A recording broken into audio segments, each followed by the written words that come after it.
Hello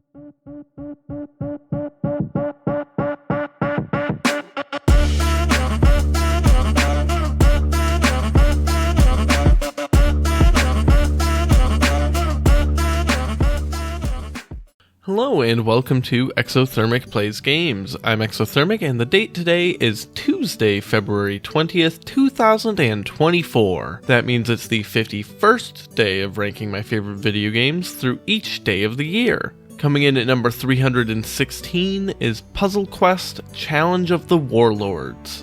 This is the first entry in the Puzzle Quest franchise, and in my opinion, the only one actually worth playing. I originally played this game on the Xbox 360, but for the sake of making the recording look good, I'm playing the remastered version on my Switch.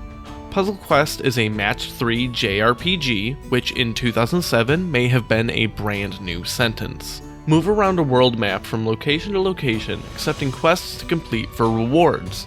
There's also a main storyline that's not that bad, expanding the world and options available to you as you progress throughout it. When in major cities, you can also head to the tavern to learn rumors, which serves primarily as a way to expand the world building and lore, but sometimes this can be vital to combat information or quests. You can also head to a shop to buy and sell equipment to make your character stronger. The core of the gameplay, however, is the Match 3 elements. Take turns against an enemy combatant, moving tiles around the board in order to line up 3 or more of the same tile. If you connect 4 or more, you get to take an extra turn right away. Depending on the type of tiles you match, you'll receive different things. The majority of tiles are different colored orbs that give you resources to use spells and abilities. Spells can deal damage, buff your own stats, debuff opponents, change tiles around on the board, or generate other resources.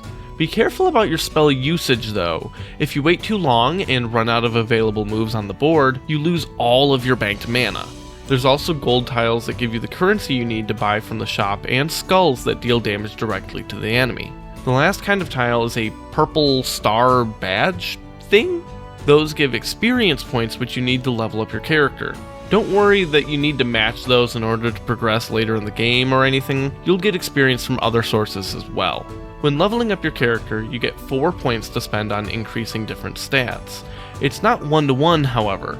Depending on your class, different stats cost different amounts of points. In this playthrough, I'm a wizard, so increasing spell stats, especially red and yellow, which wizard specializes in, is very cheap, but the physical combat stats are expensive. As you level up, you'll also learn more spells and abilities along the way. I mentioned different classes. That's one of the biggest strengths of the game. It retains a high level of replayability due to the different approaches and playstyles that each class provides. It's very impressive how Puzzle Quest manages to make each class feel so different despite all using the same core Match 3 gameplay.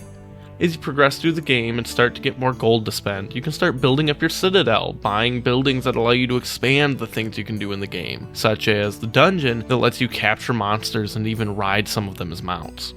For bringing a remarkable amount of depth to the Match 3 genre and being a pretty solid JRPG in its own right, the original Puzzle Quest has more than earned its spot in my rankings.